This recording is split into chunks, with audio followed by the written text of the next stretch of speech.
ఇస్తున్నారా జన సైనికుల్ని మీరు గెలిచిన నియోజకవర్గాల్లో? తప్పు కదా సార్. ఒకటి ఇప్పుడు మీరు పార్టీస్ పరంగా చూస్తారా, గవర్నమెంట్ పరంగా క్వశ్చన్ చేస్తారా? గవర్నమెంట్ పరంగా అనేది నాకు తెలియదు, కానీ పార్టీస్ పరంగా ఇప్పుడు సంథింగ్, ఇప్పుడు జనసేనకు సంబంధించిన ఎవరు ఆయనకి ఏదో సంథింగ్ కన్వీనర్కి ఏదో ఇష్యూ వచ్చింది అనుకున్నారు. అది ఏ రకంగా వచ్చింది? If something party should take the response అండి దానికి. కానీ ప్రాణహాని ఉందని కూడా ఇచ్చాడు కదా ఆయన. ఒక నిమిషం అండి. ఇప్పుడు తెలుగుదేశం పార్టీకి క్రమశిక్షణ సంఘం ఒకటి ఉంది. ఇఫ్ ఇన్ కేస్ అక్కడ ఎవరైనా ఇబ్బంది పడుతున్నారంటే ఏ నాయకుడైనా సరే, అది ఎక్కడి నుంచి గ్రామ స్థాయిలో ఉన్న నాయకుడి దగ్గర నుంచి డెఫినెట్ గా రాష్ట్ర స్థాయి నాయకుడి వరకు వాళ్ళు ఖచ్చితంగా క్రమశిక్షణ సంఘం దగ్గరికి వెళ్ళాలి, అక్కడ సమాధానం ఇచ్చుకోవాల్సి వస్తుంది.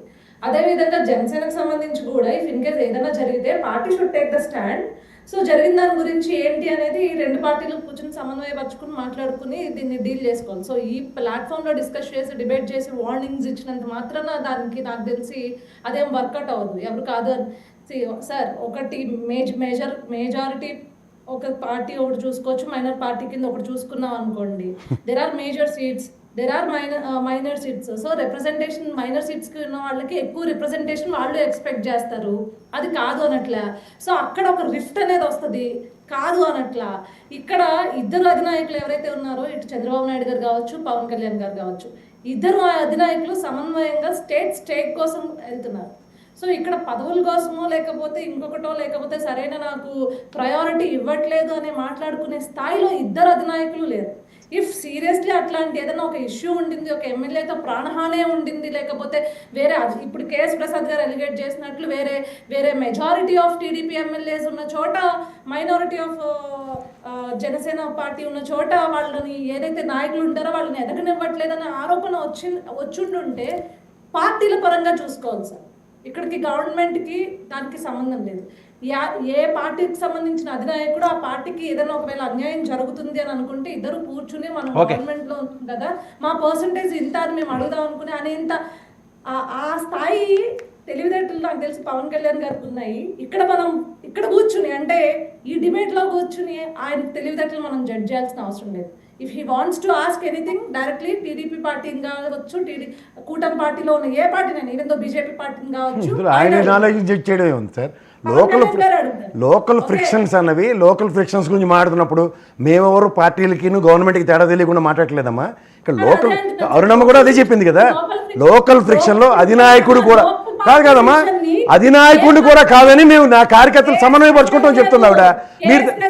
లోకల్ పార్టీ ఫ్రిక్షన్ ఉన్నప్పుడు ఆ పార్టీ యొక్క అధినాయకుడి దగ్గరికి ఈ విషయం వెళ్తే ఆయన తీసుకునే చర్య బట్టి ఉంటుంది అని మళ్ళీ క్లియర్ గా చెప్తున్నారు. మీరు ఆ మాట చెప్పినప్పుడు అరుణమ్మ ఏం చెప్పిందో వినండి ఒకసారి. నేను చెప్పింది కరెక్టే. అరుణమ్మ చెప్పింది ఏంటంటే, నాయకులు ఏమున్నా మా కార్యకర్తలు మేము సమన్వయపరుచుకుంటాం, కార్యకర్తలు నిలబడతామని చెప్తుంది అమ్మాయి. మీరు గమనించట్లేదా? మరి అదే కాంట్రడిక్షన్ కదా. జనసేన అధికార ప్రతినిధిగా ఆ అమ్మాయి చెప్తుంది, మీరు తెలుగుదేశం అధికార ప్రతినిధిగా చెప్తుంది, సమన్వయం లేదు. ప్రసాద్ గారు, జనసేన పార్టీ నాయకులకి ఏదన్నా ఇబ్బంది కలిగితే అధినాయకత్వం వరకు వెళ్ళినప్పుడు రెండు పార్టీల యొక్క అధినాయకత్వం ఏదైతే ఉందో నాయకులు కూర్చుని మాట్లాడుకోగలరు. ఇక్కడ కూర్చుని నేను మాట్లాడుకోలేదన్న విషయం నేను చెప్పట్లే, కానీ అరుణమ్మ చెప్పింది మీరు గమనించండి. అరుణమ్మ అధినాయకుడిని సీన్ లోకి తేకుండా మేము కార్యకర్తలను మేమందరం నిలబడతామని చెప్తున్నది. వార్నింగ్ ఇచ్చి ఊరుకోరు ఇలాంటి statements are the senseless statements are. నేను ఒకటే చెప్తున్నాను సార్, బాధ్యతాయుతమైన నాయకులు ఎవరైనా సరే, రిప్రజెంటేటివ్స్ ఎవరైనా సరే ఒకే పందాలో ఉంటారు. ఒకవేళ ఖచ్చితంగా కూటమి పార్టీలు ఉన్నప్పుడు లేకపోతే అలయన్స్ లో ఉన్నప్పుడు డెఫినెట్ గా ఏదో ఒక చిన్న రిఫ్ట్స్ వస్తాయి. రిఫ్ట్స్ రాకుండా ఉండదు. ఎందుకంటే ఎవరు నచ్చి కలిసారో నచ్చకుండా కలిసారా అంటే ప్రతి ఒక్కరు ఇండివిజువల్ ఐడియాలజీని మనం జడ్జ్ చేయలేము. సో ఇఫ్ ఇన్ కేస్ ఎవరికి తప్పో ఒప్పో రెండు పార్టీలు కూర్చుని మాట్లాడుకోగలవు. వన్స్ ఒక ఫైనల్ కంక్లూజన్ కి వచ్చిన తర్వాత మనం ఏదన్నా అమ్మా మీకే చిన్న సబ్మిషన్. నిజంగా అధినాయకులు కూర్చుని లేదా ఆ పార్టీ పరంగా కంప్లైంట్ నెక్స్ట్ లెవెల్కి వెళ్ళి మాట్లాడిన దగ్గర లేదు. బట్ ఆయన డెలిబరేషన్ ఒక వీడియో రిలీజ్ చేశారు, ఆ దాంట్లో ప్రాణహాని దాకా మాట్లాడారు. ఇది సార్, పార్టీ అది ఆయన అధినాయకుడు రిలీజ్ నోటీస్ లో చేశారు. లేకుండా ఇప్పుడు ఆ నియోజకవర్గ పార్టీ- ఇన్ఛార్జీలకి నోటీస్ లో లేకుండా ప్రసాద్ గారు, TDP party Now it is in గురించి public అడిగితే domain. నేను చెప్తాను. వర్మ గారు టీడీపీ పార్టీ గురించి అడిగితే నేను చెప్తానండి. మాకు ఒక కన్స్ట్రక్టివ్ స్ట్రక్చర్ ఉంది టీడీపీ పార్టీలో. Okay, మాకు okay. ఏదైనా అంటే సమస్య ఉంది మీరు అంటే indirectly ఆ relegating అధినాయకత్వం జనసేన react పార్టీ అవుతుంది. మీకు మరి మీ స్ట్రక్చరల్ ఒక్క నిమిషం. ఆస్పెక్ట్ లోనే Right, కొలికిపూడి గారి వాళ్ళు అక్కడ ఎమ్మెల్యే ఓకే అండి. కొలికిపూడి గారితోనే ఫ్రిక్షన్ ఉంది. కేఎస్ ప్రసాద్ గారు, ఇట్స్ నాట్ కరెక్ట్. నేను చెప్పేది ఏంటి కరెక్ట్ కదమ్మా? అక్కడ పార్టీ జరిగిన పరంగా అరే issues ఒక మీద నిమిషం, ఆవిడ ఏం మాట్లాడతారు మీరే మీరు మాట్లాడండి. నాకు అర్థం సమాధానం కాదు. చెప్పండి. ఏ సమాధానం? ఆవిడ సమాధానం మాట్లాడేది మీరు చెప్పాలి. మాట్లాడేది ఎవరికి అర్థం అవుతుంది? ఎవరికి అరే ఒక అర్థం నిమిషం, ఆవిడ అవుతుంది? కంప్లీట్ చేసి అంటే మాట్లాడండి. debate లో మీరు versus అనేది argument అరే అయితే ఒక్క- ఎవరికి అర్థం అవుతుంది? కాదండి, ఇప్పుడు మీరు ఆవిడ మాట్లాడుతున్న నాకు రీచ్ అవ్వాలా? ఒక ఫ్రిక్షన్ ఉంది, ఫ్రిక్షన్ అడ్రస్ చేయకుండా సరే ఒక టూ కాంట్రాడిక్టరీ స్టేట్మెంట్ ఇద్దరు అధికార ప్రతినిధులు ఇస్తున్నారు. వాళ్ళు పార్టీలకు సంబంధించి ఆ, మరి వాళ్ళు అక్కడ వాళ్ళు debate version- పెట్టండి. వాళ్ళు version వాళ్ళు చెప్తున్నారు. Debate లో అది పార్టీలు లక్ష్మణ్ చూసుకుంటారు, చెప్తారు. వదిలేయండి, మరి లక్ష్మణ్ debate లేదు పెడతారు. అరే ఒక నిమిషం. వర్మ గారు 1 సెకండ్. మేము 2 పార్టీలను రిప్రజెంట్ చేస్తున్న అధికార ప్రతినిధులు, గవర్నమెంట్ ఒక గవర్నమెంట్ రిప్రజెంట్ చేస్తున్న right okay okay Laxman respond Laxman. గుర్తుపెట్టుకోండి. ఎందుకు గుర్తు పెట్టుకునేది? వర్మ గారు ఉమ్. ఇక్కడ విలేజ్ స్థాయి నుంచి వచ్చేటప్పుడు ప్రెసిడెంట్, ఎంపీటీసీ, జడ్పీటీసీ, ఆయా మండల ప్రెసిడెంట్లు అన్ని రేపు రాబోయే స్థానిక ఎలక్షన్లకి ఇవన్నీ గ్రౌండ్ లో ప్రిపేర్ అయ్యి ఉంటారు అందరూ. ఉమ్. సో ఇక్కడ ఎలాగుంటుందంటే 3 పార్టీలు ఒకటే ఉన్నారు కాబట్టి వాళ్ళు సరే ఆరు పార్టీల కొంచెం కోసం కాదు కానీ మీ ఆధిపత్యం పార్టీ పోయింది. కోసం చెప్పండి. ఇది అయిపోయింది చెప్తాను సార్. అనేది సన్నివేశం అయిపోయి నేను చెప్తాను. అంటే ఇక్కడ ఆధిపత్య పోరు ఉంటది, అక్కడ నాయకత్వం దీనికి ఉంటది, వాళ్ళు చూసుకోవాలి. ఇక్కడ మేమేదో చూస్తామని అన్నట్ల. కానీ ఒక్క పిఓఎస్ ఎవరైతే పాయింట్ ఆఫ్ కాంటాక్ట్ ఉన్నాడో పిఓసి, ఆ పాయింట్ ఆఫ్ కాంటాక్ట్ ఆ ప్రాణహాని ఉంది బాబా అంటే కనీసం ఆయన పట్టించుకోలేని పరిస్థితిలో పవన్ కళ్యాణ్ గారు ఉన్నారంటే మరి ఆ పిఓసికి ఏం భరోసా ఇచ్చినట్టు పవన్ కళ్యాణ్ గారు? అంటే అధికారంలో మీ ఎమ్మెల్యే ఉంటే మీ ఎమ్మెల్యే మీద ఆయన చర్యలు తీసుకోరు. నాకు ప్రాణహాని ఉందా బాబా అంటే పవన్ కళ్యాణ్ గారు ఈయన్ని పట్టించుకోరు. మా అన్నయ్యకి ఉద్యోగం కావాలి, నాకు ఉద్యోగం కావాలి, అవసరం అయితే మా పెద్దానికి ఇంకో ఉద్యోగం రావాలి. ఇదే ప్రతిపాదనలో ఉన్నారు. మా గవర్నమెంట్ బాగుండాలి, మా కార్యకర్తలు ఎలాగైపోయిన పర్లు, మా నాయకులు ఎలాగైపోయిన పర్లు, వాళ్ళ జోబులు చింపుకోవాలి, వాళ్ళ డబ్బులు ఖర్చు పెట్టుకోవాలి, 10,000కి 10 రూపాయలకి 20 రూపాయలకి అప్పోడి డబ్బులు తేవాలి, జెండాలు మోయాలి. కూలీలాగా మొత్తం 10 జెండాలు మోసుకుని వెళ్తే వాళ్ళకి ఇచ్చేది ఏంటంటే ఎవరు ప్రశ్నలు ఇస్తారో అన్ని పార్టీ నుంచి తీసేస్తారు. రేపు నాకు తెలిసి ఈయన కూడా పార్టీ నుంచి సస్పెండ్ చేయగలుగుతారు పవన్ కళ్యాణ్ గారు. ఆ పీఓస్ని కూడా నువ్వు మా పార్టీకి అవసరం లేదు బాబు, వెళ్ళిపోయి మా పార్టీ నుంచి బయటికి తోసేస్తారు. అందులో ఎటువంటి అవసరం. ఎందుకంటే ఆయన టీడీపీ వాళ్ళు ఎదిరించలేడు కదా. టీడీపీ కొలుపుడు శ్రీనివాసకి ఆయన చెప్పలేడు కదా. పాప నువ్వు సైలెంట్ గా ఉంటావా, పార్టీ నుంచి వెళ్ళిపోతావా, Right, right, ఎట్లా okay, ఉంటారు okay. అంటారు. అరుణ గారు ఏంటి? ఆయన ఏం చేస్తూ వెళ్ళిపోతారు. ఓకే ఒక్క నిమిషం వెయిట్ చెప్పండి అరుణ గారు. సార్ నేను క్లియర్ గా మెన్షన్ చేస్తున్నా, ఇద్దరం సఖ్యతతో వెళ్ళాలి. దానికి అధిష్టానాలు 100% చర్యలు తీసుకుంటే తీసుకోవాలి. కానీ ఈ లోపే అధిష్టానాలకు చేరే లోపే గనక ఏదైనా ఇబ్బందికరమైన పరిస్థితులను క్రియేట్ చేస్తే మాత్రం వచ్చే గ్యాప్ ని ఫిల్ చేయడానికి వైసీపీ రెడీగా ఉంది. ప్రతి పార్టీ నుంచి, కూటమిలో ఉన్న ప్రతి పార్టీ నుంచి నాయకులు ఈ విషయం గుర్తుపెట్టుకోండి. ఒక వ్యక్తి డైరెక్ట్ గా బయటకు వచ్చి థ్రెటన్ ఫీల్ అయ్యి ఓపెన్ అయ్యి మాట్లాడాడు అంటే అతను ఎంత స్ట్రగుల్ అక్కడ ఫేస్ చేసి ఉంటారో నేను అర్థం చేసుకోగలను. ఒక కార్యకర్త ఆ స్థాయిలో ఉంటే సపోర్ట్ లేకుండా గాలి కొదిలేసే సిచ్యువేషన్ అయితే మేము 100% చెయ్యం, మా పార్టీ కూడా చేయదు. ఆయనకు 100% మద్దతు ఇస్తూనే అక్కడ తప్పు ఎక్కడ జరిగింది అనేది 100% ఐడెంటిఫై చేసి సరి చేయడానికి ట్రై చేసిద్ది. దానికి కొంత సమయం కావాలి.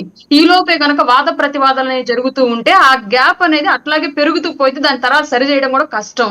కార్యకర్తల్ని, నాయకుల్ని వేరు వేరుగా చూడండి. నాయకులకు ఉండేటువంటి ఫెసిలిటీస్ వేరు, ఆపర్చునిటీస్ వేరు, కార్యకర్తకు ఉండేటువంటి స్ట్రగుల్స్ వేరు, అక్కడ ఉన్నటువంటి సర్కమ్స్టెన్సెస్ వేరుగా ఉంటాయి. కాబట్టి రెండింటిని ఈక్వల్ గా చూడొద్దు. ఈ విషయం మాత్రం క్లియర్ గా చెప్పదలుచుకున్నాను నేను. ఓకే ప్రసాద్ గారు ఇప్పుడు మాట్లాడు. ఇప్పుడు నేను అంటుంది ఏంటంటే ఈ పార్టీ, ఆ పార్టీ, ఇంకో పార్టీ 3 కూటమి ఉన్నాయి. ఇక్కడ వైఎస్ఆర్సీపీ రేపు ఇందాక లక్ష్మణ్ చెప్పినట్టు స్థానిక సంస్థలు ఎలక్షన్స్ వస్తాయి. ఇప్పుడు వాళ్ళు ఆల్రెడీ 70-30 అన్నది ప్రాథమిక ఒప్పందం జరగకుండానే వాళ్ళ కూటమిలో ఎవరు రారు. పైపొచ్చి పవన్ కళ్యాణ్ గారు ఇంక్లూడింగ్ బీజేపీ కూడా ఆయనకే నెత్తికేసుకుని సీట్లు ఇచ్చుకున్నాడు.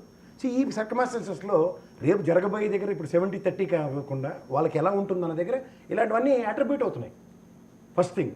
రెండోది, ప్రతి నియోజకవర్గంలోనూ సమన్వయపరచుకోవడానికి ఇందాక అనుషం చెప్పినట్టు నిజంగా పార్టీ డిసిప్లినరీ కమిటీ ఉంటుంది, అలాగే జనసేన పార్టీకి కూడా డిసిప్లినరీ కమిటీ ఉంటుంది. కానీ డిసిప్లినరీ కమిటీ కన్నా ఇక్కడ ప్రాణం మీదకి వచ్చిందిరా బాబా అని అతను ఎత్తి నోరు కొట్టుకొని పబ్లిక్ డొమైన్లో వీడియో రిలీజ్ చేస్తే దీనికి ప్రొయాక్టివ్నెస్ అధినాయకుల దగ్గర నుంచి ఖచ్చితంగా కనబడాలి కదా, పాసిఫై చేయడానికో లేకపోతే ఆయన్నో ఇన్నో పిలిచి మాట్లాడడానికి. కొలికిపూడి గారికి అయితే సో దాన్ని పట్టించుకోవట్లేదా అన్న గారు? మీకు తెలిసినంత వరకు అధిష్టానం పట్టించుకోవట్లేదా? అంటే అది అలా ఏం లేదండి కొంచెం టైం లేకపోతే పడుతుంది. మరి బట్ మన దాకా ప్రాణహాని వచ్చే లోపే వస్తుందమ్మా. అక్కడ వాళ్ళు భయపడిపోయారండి. కాదమ్మా అరుణమ్మ, నిజంగా ప్రాణహాని దాకా మాట్లాడేటంటే అధినాయకులు ఎవరు ప్యాసిఫై చేయలేనంటే కదా అతన్ని, ఎవరో ఒక స్థానికంగా అలా ఏం లేదు సార్, అలా ఏం లేదు. ప్రతిదీ కూడా కాన్ఫ్లిక్ట్ నువ్వు చేయగలవు మన వీడియో డెలిబరేషన్. నేనైతే కాన్ఫ్లిక్ట్ మేనేజ్మెంట్ కమిటీ ఉంది సార్, కాన్ఫ్లిక్ట్ మేనేజ్మెంట్ కమిటీ ఉంది. కానీ ఈయన థ్రెటన్ ఫీల్ అయ్యాడు కాబట్టి భయంతో వెంటనే ఓపెన్ అయ్యాడని చెప్పి చెప్తున్నాను నేను. ఇప్పుడు ఒక కార్యకర్త ఒక ఎమ్మెల్యే స్థాయిలో పార్టీ కనుక భరోసా ఇచ్చుంటే ఓపెన్ అవ్వడు కదా. పార్టీ అని భరోసా ఇవ్వకపోతే ఓపెన్ అయ్యాడు.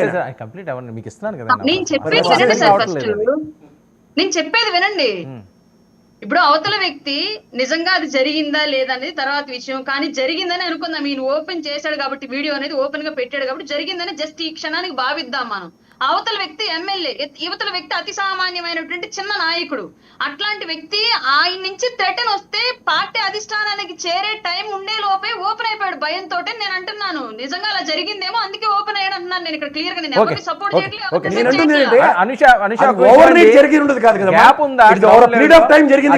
గ్యాప్ ఏమైనా కనిపిస్తుందా అనుష గ్రౌండ్ లెవెల్లో? నాకు ఐ డోంట్ థింక్ సో అండి. నేనంటే ఇప్పుడు మీరు ఒక పర్టికులర్ ఇన్సిడెంట్ ని పెట్టుకుని గ్యాప్ ఉందా అంటే నేను చెప్పలేను. కానీ ఇప్పుడు అది ఇండివిజువల్ లీడర్స్ వరకు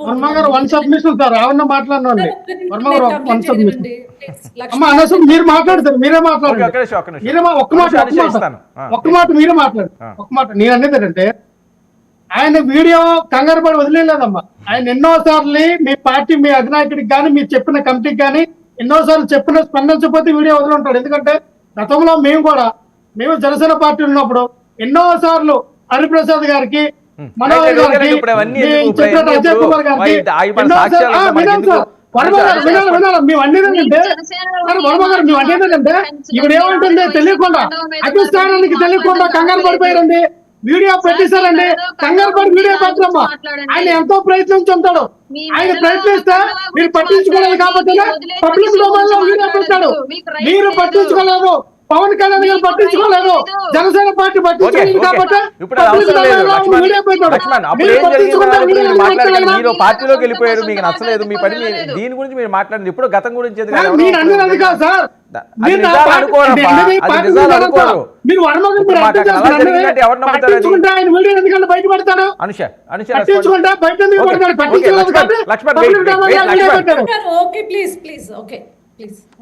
సార్ నేనేం చెప్తా వర్మ గారు, పార్టీస్ని రిప్రజెంట్ చేస్తున్నప్పుడు పార్టీ స్ట్రక్చర్ డిఫరెంట్గా ఉంటుంది. పార్టీ స్ట్రక్చర్ అంతా ఒక రకమైన ఉంటుంది. సో ఐ డోంట్ నో ఇక్కడ గవర్నమెంట్లో ఉండిన ఎమ్మెల్యేకి లేకపోతే ఆయనకి ఏం కాన్సిక్వెన్సెస్ వచ్చాయనేది పక్కన పెడదాం. ఇక్కడ మా పార్టీ ఉందండి. ఇప్పుడు నాకే ఏదన్నా జరిగింది అనుకోండి, we have a structure to report the party. ఇప్పుడు నా అధినాయకుడు ఎవరైతే ఉన్నారో, నా టీమ్ హెడ్ ఎవరైతే ఉంటారో మేము వాళ్ళకి రిపోర్ట్ చేస్తాము. సార్ ఇది నా పరిస్థితి, ఇదిగో ఇట్లా పలానా వాళ్ళు నన్ను టార్గెట్ చేశారని నేను చెప్తాను. అక్కడి నుంచి నాకు అక్కడి నుంచి హెల్ప్ వస్తుంది. లేకపోతే పలానా వేరే పార్టీ, కూటమిలో ఉన్న పార్టీల వాళ్ళు ఇలా నన్ను టార్గెట్ చేశారంటే దే ఆర్ అన్నెసెసరీలీ